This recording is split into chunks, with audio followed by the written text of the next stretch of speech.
Dans le cas de cette forme, ce qui va être vraiment important, c'est de ne pas mettre trop de points d'ancrage parce que lorsqu'on a beaucoup de courbes comme ça, un des pièges, c'est de mettre plusieurs petits segments bout à bout. Mais ce que ça fait, c'est que ça fait des contours qui sont un peu brisés. Ce qu'il va falloir éviter de faire aussi, c'est de briser nos poignets. On les brise seulement lorsqu'on a un sommet et non pas dans le milieu d'une courbe comme celle-ci. Alors, je vais le faire avec vous. Premièrement, ce que je vais faire, je vais commencer à tracer, mais je vais en faire seulement que la moitié parce que par la suite, je vais dupliquer puis je vais joindre les deux bouts.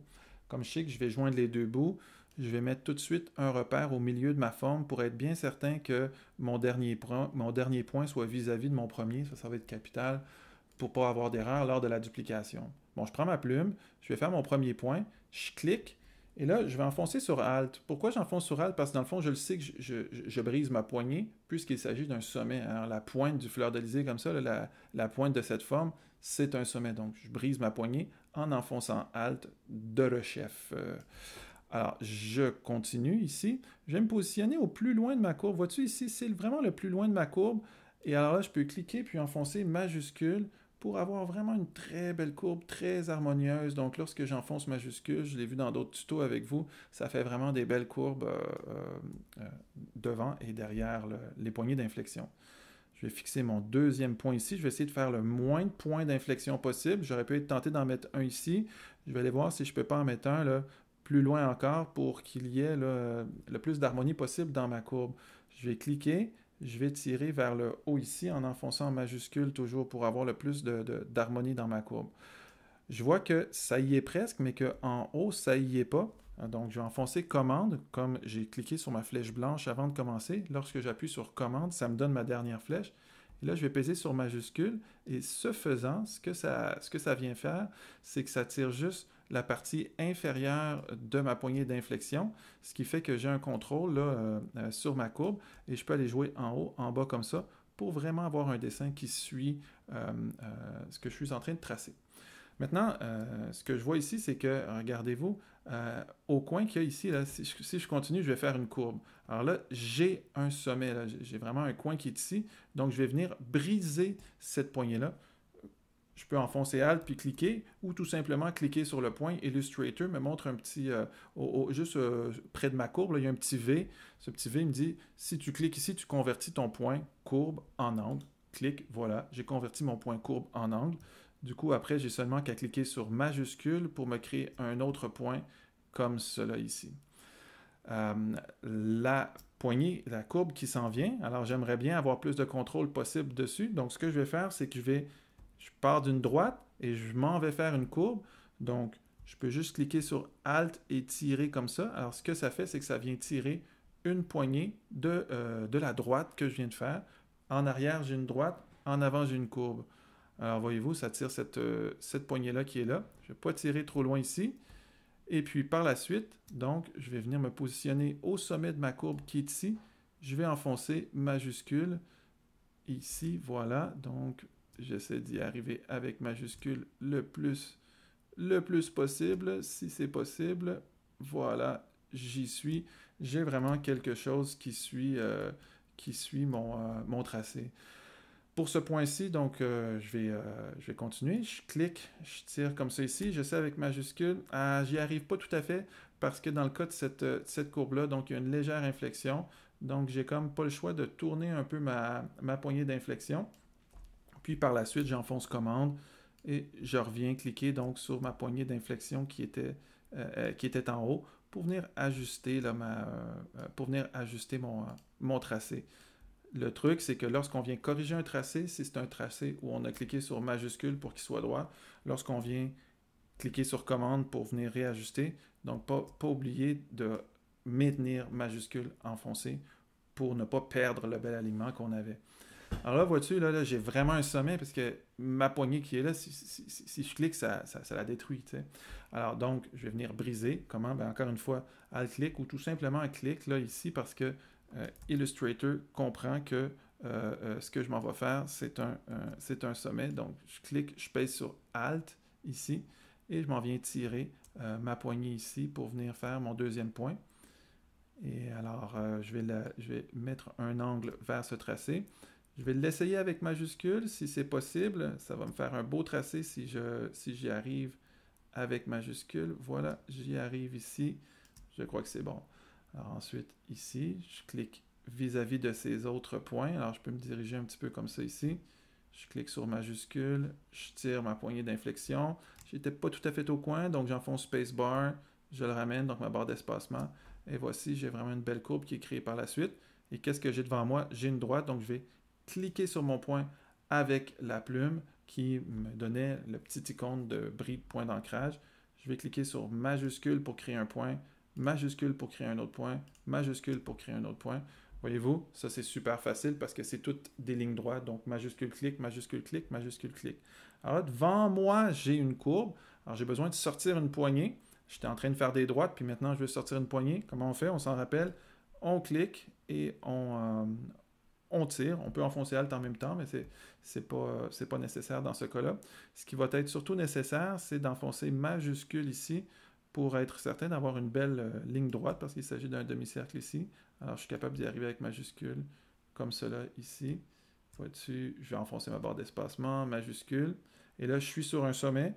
Donc, sans lâcher majuscule, je pèse sur Alt. Là, je lâche majuscule et je reclique sur majuscule pour créer un angle ici. Alors, c'est toujours l'idée de dire majuscule, je contrains un peu ma poignée à être à 90 degrés pour créer de belles courbes. Je clique, je drague, j'enfonce majuscule pour que ce soit beau. Je n'étais pas tout à fait au bon point, alors j'enfonce barre d'espacement en lâchant majuscule. Je suis au bon point, je lâche la barre d'espacement, je repèse sur majuscule, puis je continue à tirer sur ma poignée. J'ai fini, j'enfonce Alt, je lâche majuscule, je reclique sur majuscule pour que ma poignée soit droite. Ici, je lâche ma souris, je lâche majuscule et Alt. Voilà, je suis rendu à mon point final qui est ici. J'essaie avec majuscule? Non, pas du tout, parce que là, c'est vraiment pas une droite que je peux faire avec mon majuscule. Je dois mettre en angle un peu ce point-là. Mais toutefois, je vais cliquer sur Alt, puis je vais remonter ma deuxième poignée symétriquement à ma dernière, parce que la contre-courbe qui va suivre, ben, elle sera similaire à la première. Alors, j'ai fini, j'ai fait la moitié de ma forme. Ce que je vais faire, je vais peser sur Escape pour sortir de mon Bézier. J'ai toujours des petites corrections à faire, hein, très souvent. Alors, je peux prendre ma petite flèche blanche ici, cliquer sur mon tracé. Tiens, je vais mettre une couleur qui contraste, juste pour bien voir où est-ce que j'étais parfaitement aligné, puis où est-ce que je l'étais moins. Alors, je peux venir cliquer par la suite. Je peux venir repositionner mes points, retirer sur les poignées d'ancrage pour être certain de bien harmoniser mes tracés selon mon visuel. Alors voilà, je fais les corrections que j'ai à faire. Je vais vous montrer un petit truc aussi. Regardez, tous ces points-là devraient être alignés exactement sur le même axe horizontal. Donc, ce que je peux faire avec ma flèche blanche, je peux tous les sélectionner comme ça. Alors là, ça sélectionne tous les points horizontaux. Et là, je vais aller par le menu Objet, Tracé, Alignement, Commande Alt-J. Et je vais cliquer sur Aligner horizontal. Poup! Ce que ça fait, c'est que ça vient tout aligner mes tracés horizontaux. Des fois, ça décale un peu mes tracés qui étaient ici lorsque je fais ça, évidemment, parce que j'ai bougé légèrement là, la position du point d'ancrage. Fait que je rectifie le tir par la suite. Quelquefois, ce qu'on n'aime pas aussi, c'est les bouts de ces tracés. Alors, on va juste fermer l'œil de notre image, juste pour savoir si notre tracé est harmonieux. Alors, voyez-vous, c'est ces petites pointes-là ici qui sont un petit peu pointues. Moi, j'aimerais qu'elles soient peut-être un petit peu plus rondes. Donc, je vais cliquer sur mon tracé avec ma flèche noire. Je vais aller dans Fenêtre, Contour. Et ce que je vais faire dans ma fenêtre Contour, je vais venir cliquer ici sur le centre, ici. Donc, ce que ça va faire, c'est que mes sommets seront plutôt arrondis qu'en pointe. Voyez-vous la différence ici? On a une petite pointe ici qui est un petit peu disgracieuse. On clique sur le point qui est ici. Puis lorsqu'on a des filets, ils sont ronds. Puis lorsqu'on a des coins, ils sont plus arrondis. Donc ça me va. Donc je vais rallumer mon calque guide ici, mon calque gabarit. Je vais prendre le signe que je viens de tracer. Puis là, je suis rendu à l'étape d'en faire une copie puis un miroir. Alors ce que je vais faire, c'est que je vais aller dans ma palette d'outils, prendre l'outil miroir, hein, qui est juste des fois sous l'outil rotation là, ou sous l'outil mise à l'échelle. Donc, dans la palette d'outils, je prends l'outil miroir. Puis, ce que j'aimerais faire, c'est un miroir, mais j'aimerais bien le paramétrer pour en faire une copie là, en même temps. Alors, je vous montre le truc. C'est facile. Je prends mon outil miroir, je me positionne sur l'axe de Motesi, donc sur l'axe où je veux faire le miroir. Je clique sur Option, donc je clique sur Alt et je fais un clic. Ce que ça fait, c'est que ça vient situer l'axe de rotation en quelque part, où j'ai demandé, où ma souris était, et ça me sort la fenêtre de dialogue qui me permet de faire une transformation paramétrée. Je vais cliquer sur Aperçu, puis je vais cliquer sur Copier en m'assurant que ce soit bien là, les bons paramètres qui sont ici. Alors là, ça y est, j'ai fait une copie de ma forme, puis ça l'a positionné juste à côté de la précédente.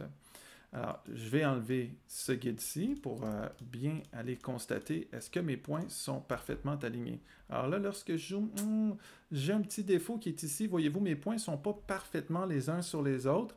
Alors, je vais prendre ma flèche blanche qui est ici. Je vais sélectionner seulement que mes 2 points dans le haut, puis je vais les aligner un petit peu comme tantôt avec la touche Commande-Alt-J. Et je vais faire les deux cette fois-ci. Alors, ça va mettre mes 2 points un par-dessus l'autre.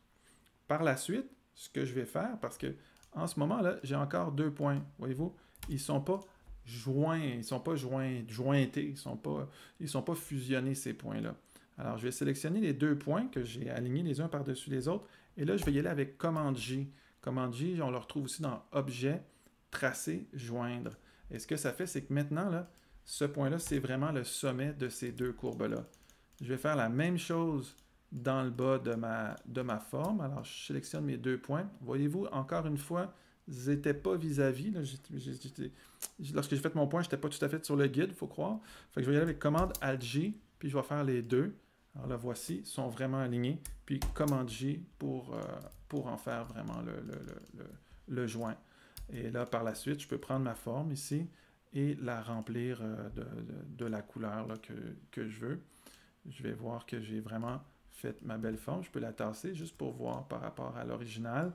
Donc voici, j'ai ma forme qui est tracée, qui est vectorielle, donc que je pourrais agrandir au format que je souhaite.